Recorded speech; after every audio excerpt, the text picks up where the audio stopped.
I think you never stop learning as an actor. And I like to think that happens well into your career. So I suppose the moment you think you stop learning is when you get a bit complacent. Gaby French is a Cardiff-born actor who has worked across various mediums, including stage, screen, and voice work. Some of her credits include Hangmen on Broadway, Netflix's Enola Holmes, and both the TV and West End version of Inside No9. Gaby French, welcome to the Actors Actuality podcast. How are you? Thank you so much. I'm very well, thanks. How are you? Very good. Alex, how are you? Yes, I'm very well, thank you. Great. Weather. I mean, I'm actually back in Cardiff for a little bit, and it's 32 degrees, boys, and I'm not sure. I feel like it's never been 32 degrees. So I took the dog out this morning and everyone's going, oh, it's hot, isn't it? Hot, isn't it? So I forget that in London everyone just kind of ignores each other. But yeah, you've got to make the morning chat. And I love it. You do, but it's very warm. It's very And this country is not built for heat. Not at all. It's not built for heat. I mean, we all did the classic, oh, we've got a heat wave lovely next week and we don't actually want it. No, not at all. We pretend. No, fuming. Yeah, fuming when it actually comes in. Yeah. We wanted to start with the story of your third year, sort of going to the arc of your career. So first sort of question is, what was your journey from third year into the professional world? So I was actually very lucky in my third year. In the December, there was a breakdown on Spotlight, and I think I'd literally been on Spotlight about a week, and they couldn't find this girl to play a 15-year-old Welsh girl, and they'd kind of sent it out to all of the third years. And I said to my head of acting, they'd emailed me and said, "Would you be interested?" And it wasn't really anything we discussed in drama school, and I think I didn't quite know how to approach it, but I just said to my head of acting, "Can I go for it?" And she was like, "Yeah, why not?" I think I was both thinking I probably wouldn't get it. And I got it, and it was a play at the Hampstead Theatre. So I was very lucky, but I had also worked hard throughout my time there. And it meant that I didn't do showcase, and I left I essentially left in the December, but I then picked up an agent through that show. And then I actually picked up an agent and a voiceover agent from the same actress in that show, Kate Ashfield, and I've got a lot to thank her for. And from there, I signed with my agent I'm with now, and he was absolutely brilliant. And she kind of brought casting directors in to that show, and she really kind of made an effort to get them in. And it just meant, well, I was getting my name out there in third year in the showcase. So I was a bit worried about that, but obviously just use this as your showcase essentially. So then it just meant the casting directors come and see me in that, and I was then being put up for telly jobs and other theatre jobs kind of straight after that, really.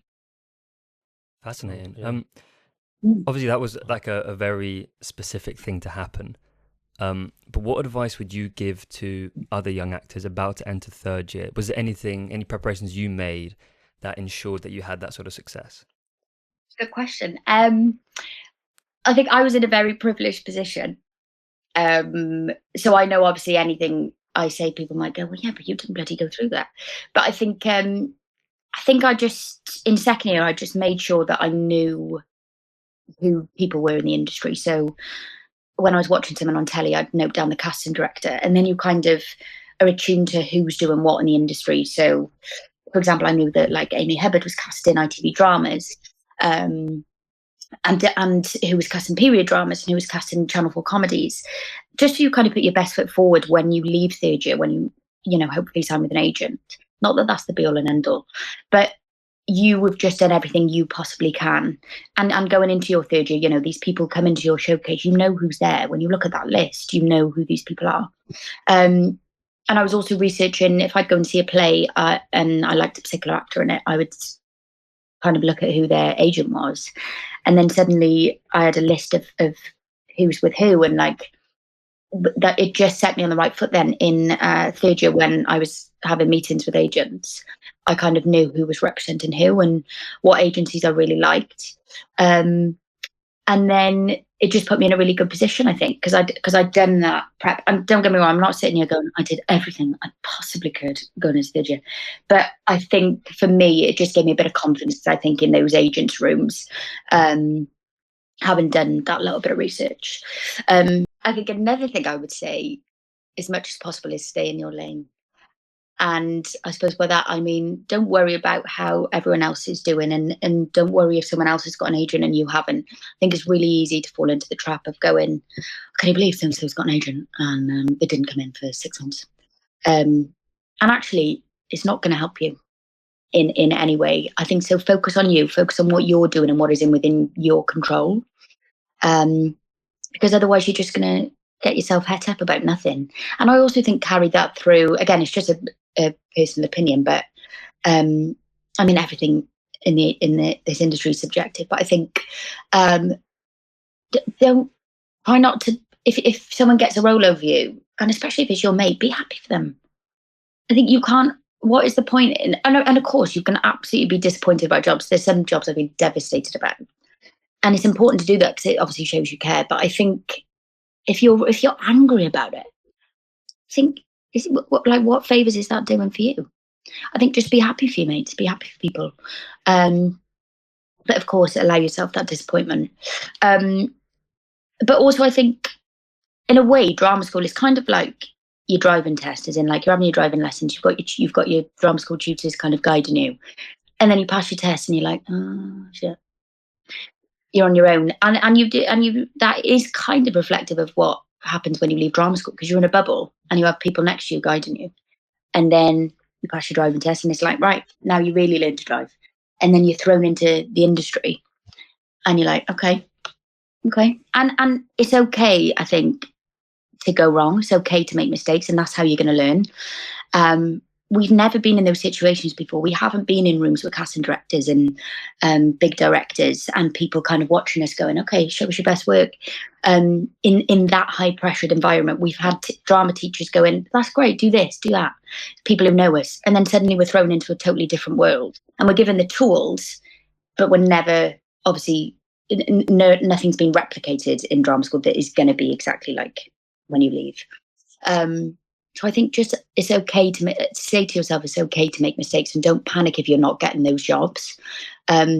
Because every connection with people, even those people in third year, the directors you meet, they're going to crop up again in your future. And I think when I left, I didn't quite realise how much connections were important. I just thought, oh my God, I'm not getting the job. Everyone's going to think I'm shit at my age, just going to drop me.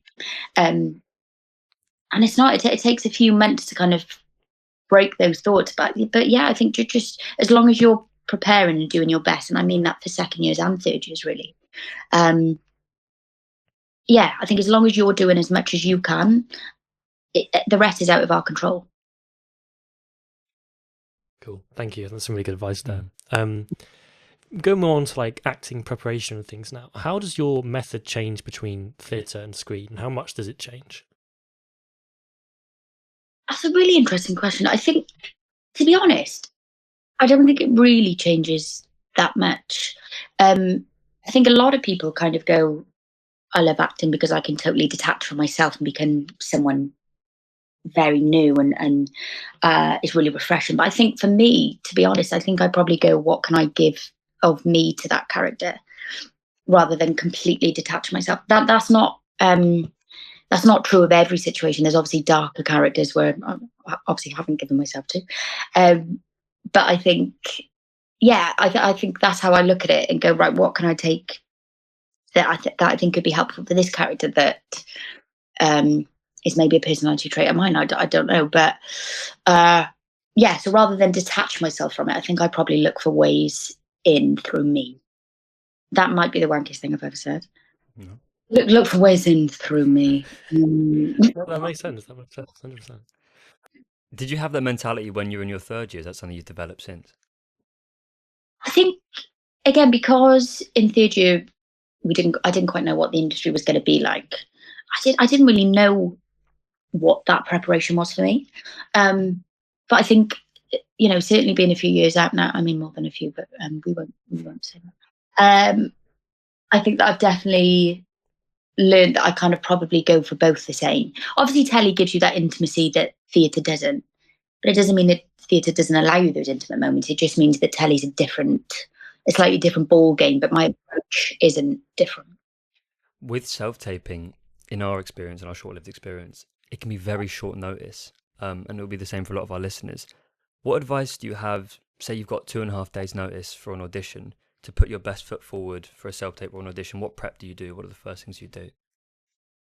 Well, firstly, I think in terms of self-taping, it's really important to be practicing that. If I could just link that back to the other question as well, in terms of what advice would you give for going into third year?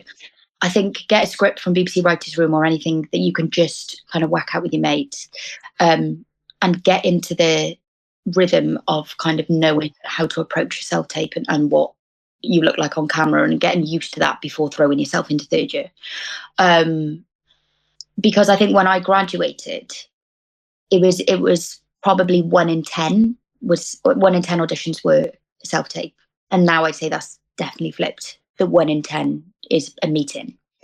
So even in those years, it's massively shifted. So I think you have to be ready and know exactly what your strengths are in self-taping, rather than going, oh my God, what's this lighting? How do I do that? How do I set that up? But again, that'll take time, and that'll take experience of going, okay, well, I've done it a few times now. This works, this doesn't. In terms of getting a short prep time, again, kind of going back to when I graduated, they used to kind of be 1-2 days. Sometimes I remember one night, I think I got an audition through must have been about 5 o'clock, and I was going to see Adele that night, and I had to be in at 10 o'clock the next morning. And I remember thinking, oh my goodness, give up the Adele ticket. And then I thought, no, life's for living, go and sit down. And then it wasn't, don't get me wrong, it wasn't like 9 pages. It was a short script. But I remember sitting at Wembley, and I was like, oh, I'm going, I've got to live my life. Sitting at Wembley, hearing like everyone, home along to someone like you, and I was like, oh, why am I here? Why am I here? What am I doing?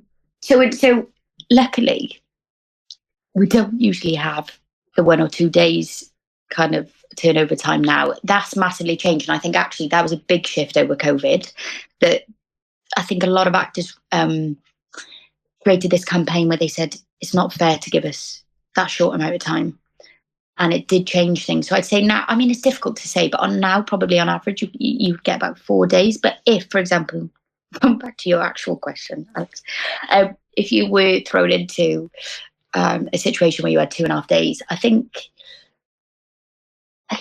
for telly, I think there is a certain expectation that you should know the words if you're in the room for it, and also self-taping it will help.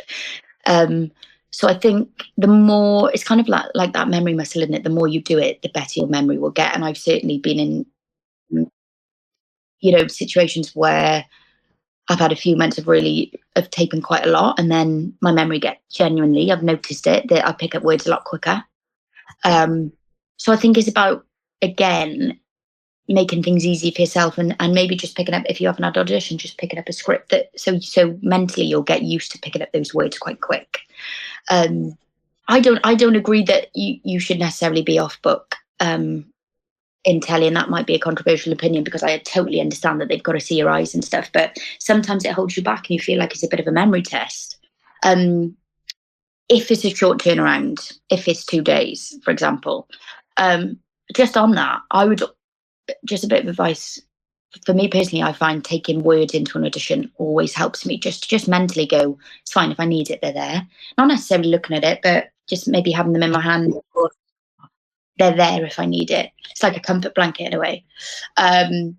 So I think if they send a script, always read that script. You basically just want to do as much prep as possible, and they know we have lives. And sometimes you might be doing a bar shift, and then suddenly you've got to go, right, I might need that time. I might just need to swap that shift with someone if possible. And then other times you might have your days free. And I think as long as you prep as much as possible, and there's this saying from high school actually, that has stuck with me, is fail to prepare, prepare to fail. And I say that I know that I am my most confident in an audition when I have prepped as much as I possibly can. And there've been times I've under prep. Like I'm not saying I I've always been like, oh my God, I'm 100% there. Because we have lives, and I might be at an event or something, and then you go, oh shit, I'm probably not as prepared as I really want to be here. I've completely forgot the question. So what tangent have I bloody gone off? I'm so sorry. No, tangent was I good. think you answered it, Yeah, I yeah. think you answered it. It was really good. I was going to jump on something you said there. You were talking about like the work-life balance. Yeah. How do you kind of find that as a young actor? Because I feel like a lot of the time it can seem like, you know, obviously acting is the priority and it's the main goal. But like you said, if you've got a concert that you save loads of money up for and it's tomorrow night, and then you get a tape through, I feel like that balance is really tricky. Have you got any advice for finding that? Yeah, I mean, firstly, Sam, thank you for calling me young. I really appreciate that. Clinging on to that. Anyone who IDs me now, I'm like, thank you so much. I think in terms of advice, I think when I first graduated, I was like, wow, I'll never be able to book a holiday or go to a wedding again, because what if a job comes up? And actually take the holiday, go to the wedding, live your life, because I think if you become all about the work, it can get a little bit dangerous, and just enjoy your life as well. So I think, and also we need to make ends meet. We need to pay our rent. We need to work. We need to do those things. And a lot of actors, like loads of my mates now, still have side jobs as such, including me. So I think it's important to spend time with your friends, spend time with your family, do those things without going, yeah, but this might happen. Yeah, do you know what? It might, but cross that bridge maybe when you come to it. Like there's a saying that they say, if you want a job, go on holiday. And it can be true. Like I was on holiday a few weeks ago, and then you get tapes, and you're like, whoa. But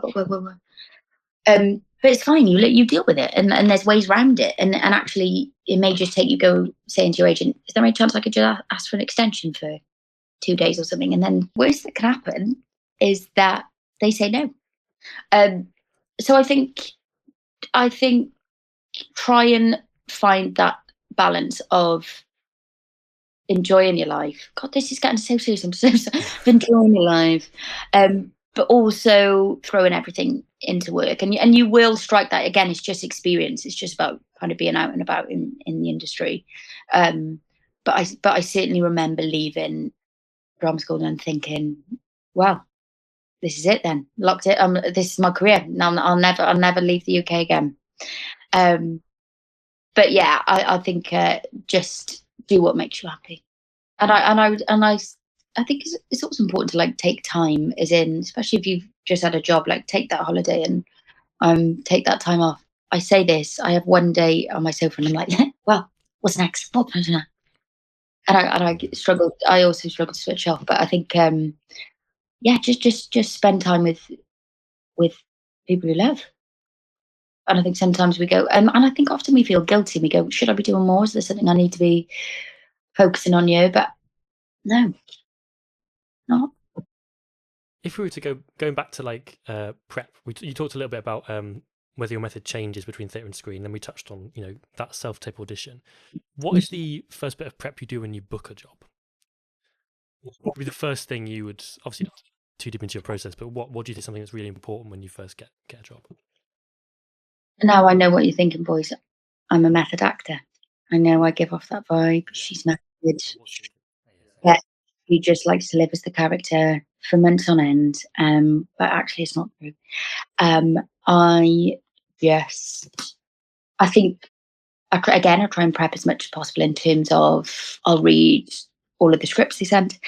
If it's a theatre job, I'll read that script, and then I will do the classic. What do people say about my stands list? What do people say about my character? What do I say about others? All of that business, and just fill a little pad to make it feel like I've done a lot of work, even if it's just mentally. I'm like, well, I'm prepped. Because I know what someone says about my character on page 58. She's ready to go. So I think just reading what is given to you as much as possible. And then obviously, depending on the themes of, if we're sticking with the play, depending on those themes, just do a bit of research around that. And obviously, accent-wise, I think I personally often work in a different accent. So I think it's about getting that accent. I think it's about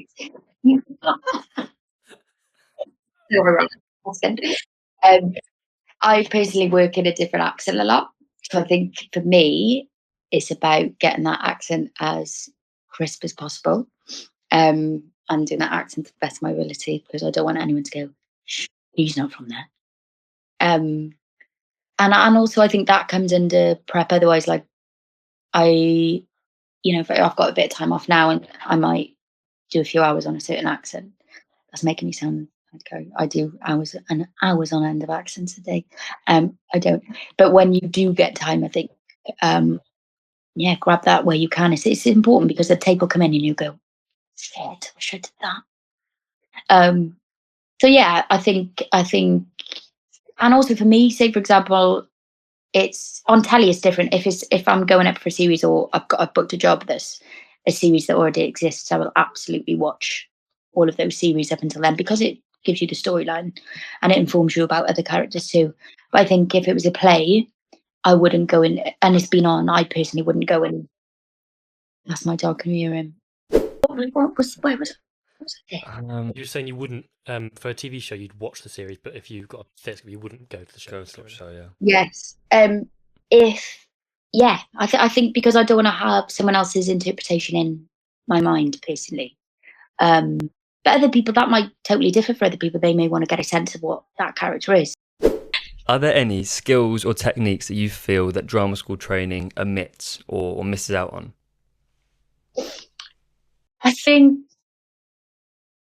I graduated 8 or so years ago now.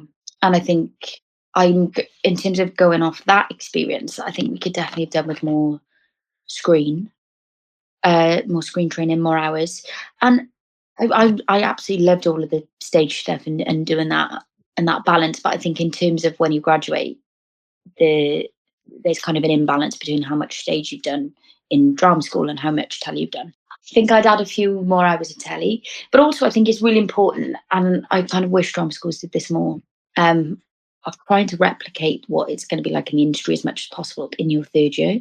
So, for example, bringing in casting directors, bringing in a director, and sitting them, and even if it's actually, to be fair, even if it's not those particular people, just going into a room where you've got a panel of 5 people sat there, you've got a camera, and just those high pressure situations that you're walking into, where you've kind of got to strike a balance of being yourself, not of wanting the job but not wanting it too much, and then also delivering a performance to the best of your ability. It's a really difficult balance to strike, and sometimes we absolutely don't get it.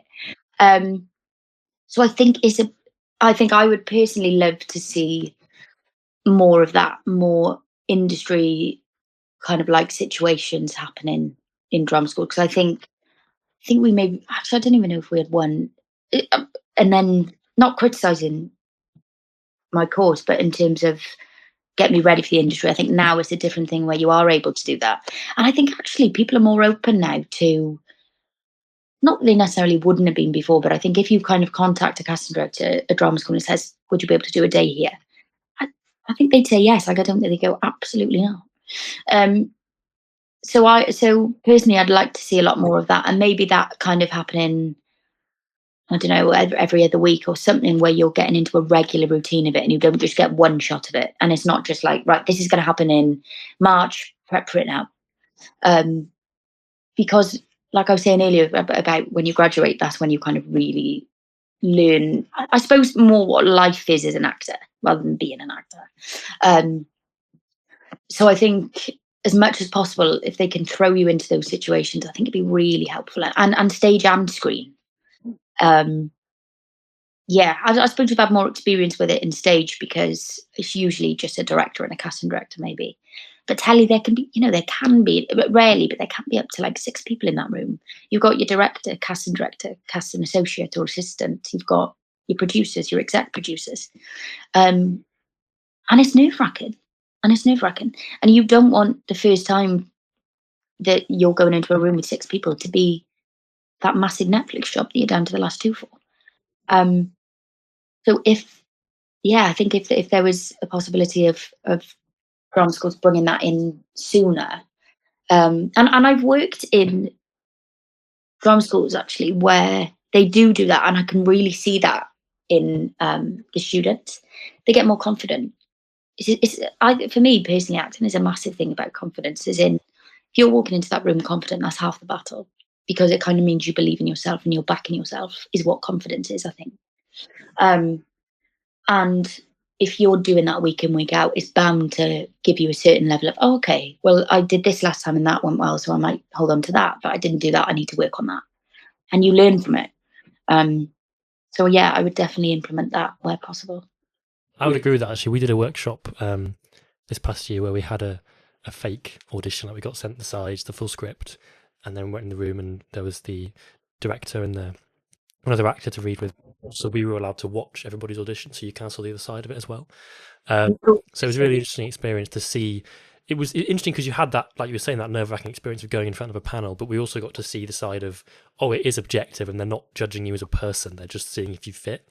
So I think that is something I've definitely learned the past year. Is it's really important to understand that it is objective and it's about whether you suit the role. It's not a personal judgment. And I think doing stuff like that would be really helpful. So I fully agree with that. Yeah. I think that's a really interesting point, Sam, actually, because when you were saying everything's kind of objective, we forget that actually, as wanky as this sounds, it is a jigsaw puzzle that sometimes we're just not the right. Well, I say sometimes, 99% of the time, we're just not the right fit for.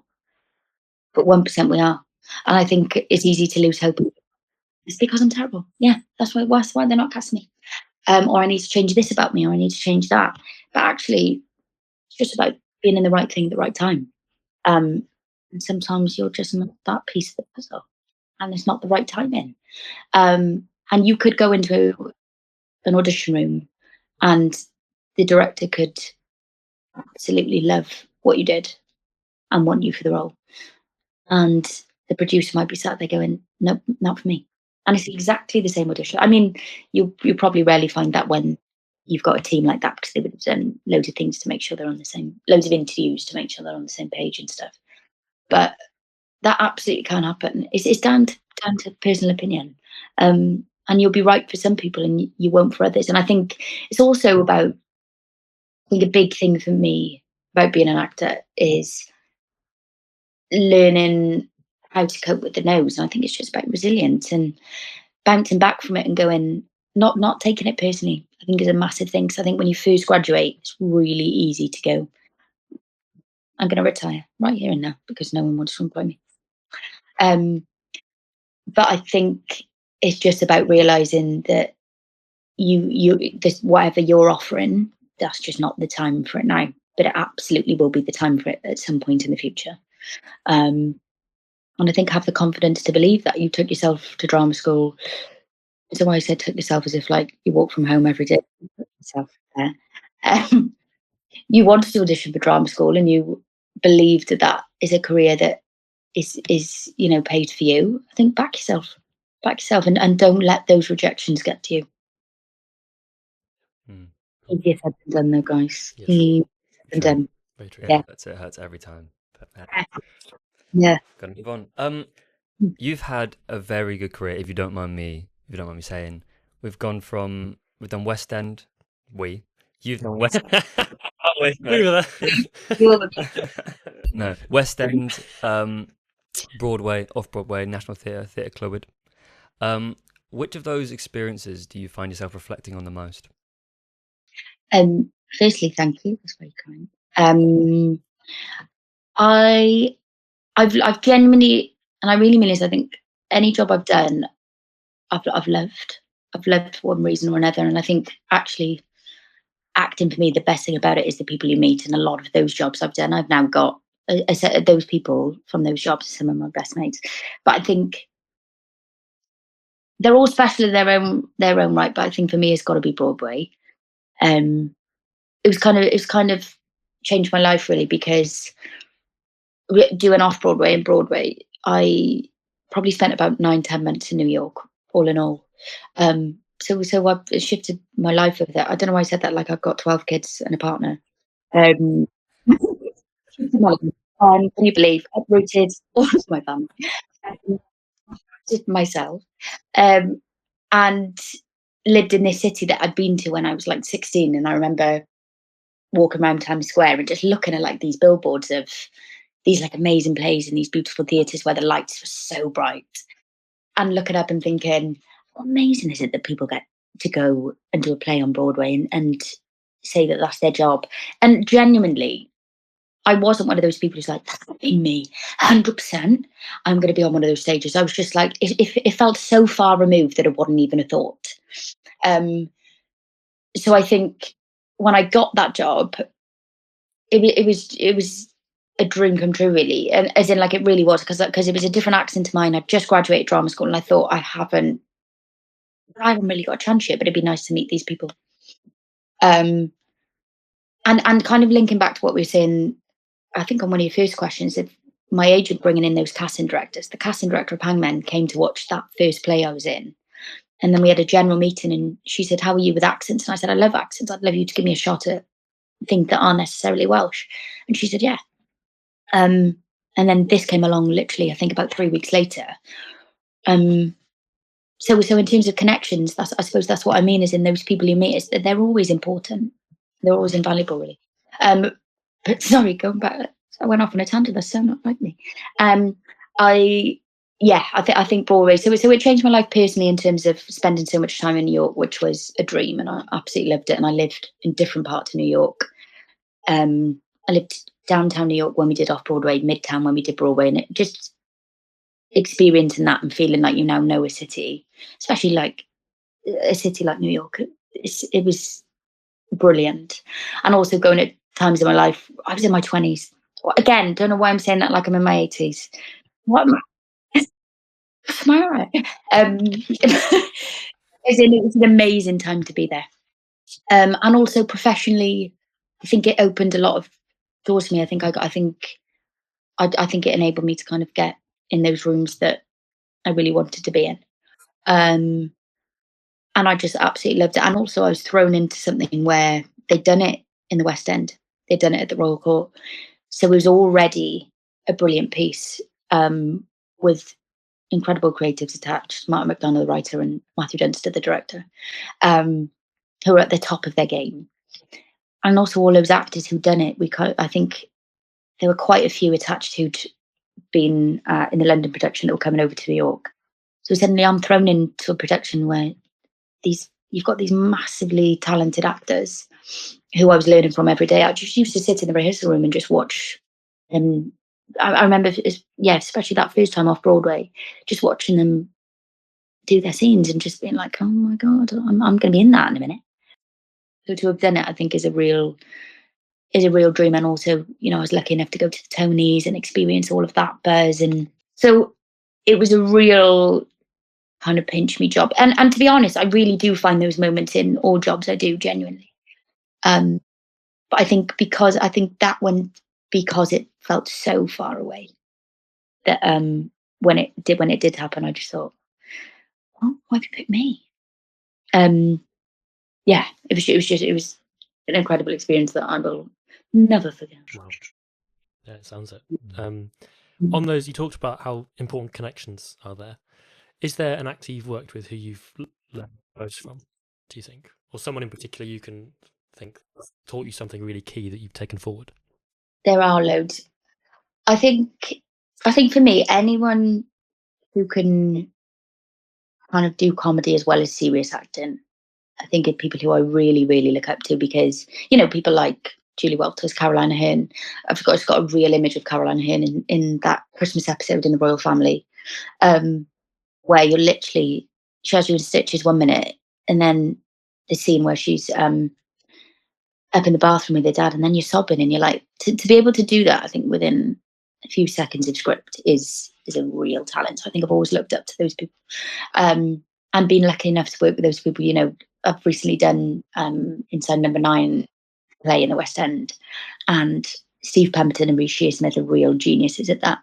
And also I think being involved in that process, watching it was their writing, it's their kind of baby, really, and they were so generous within it. So I think those two massively are people I've learned a lot from. But honestly, and I really mean this, I think I learned from a lot of actors on most of the jobs. I think you never stop learning as an actor. And I like to think that happens well into your career. So I suppose the moment you think you stop learning is when you get a bit complacent.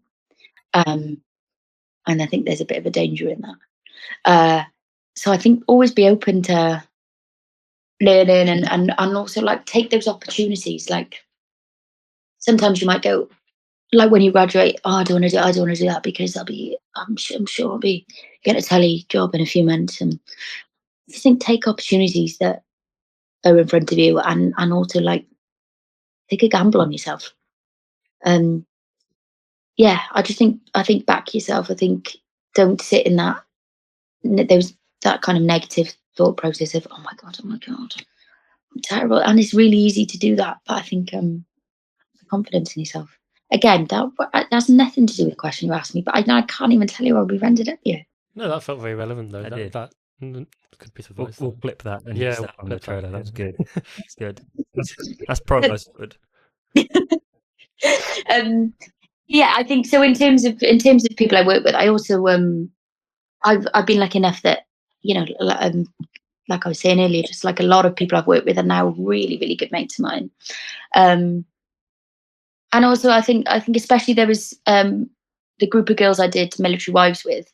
It was a film about kind of singing, and there's a vulnerability in singing. So our first session was all at the first day we met each other was singing in this room.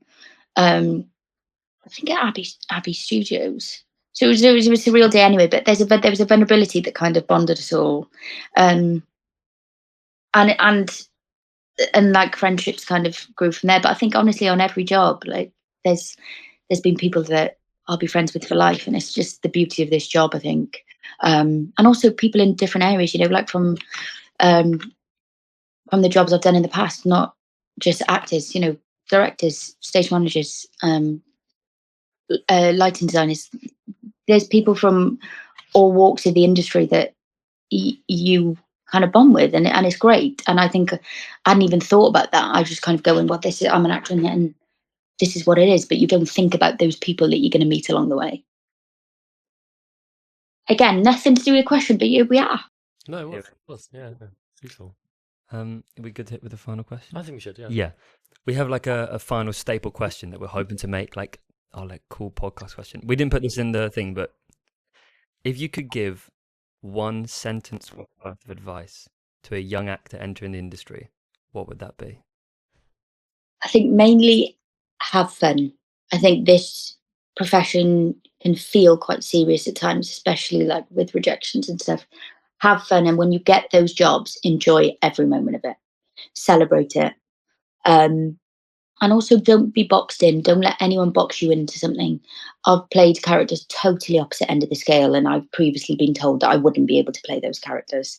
So don't shut yourself off to any kind of character that you think you might not be able to play. Keep all options open and take those opportunities in front of you. Meet those brilliant people, and don't take anything for granted. Gaby French, thank you very much for coming on the podcast. It's been a pleasure. Thank you.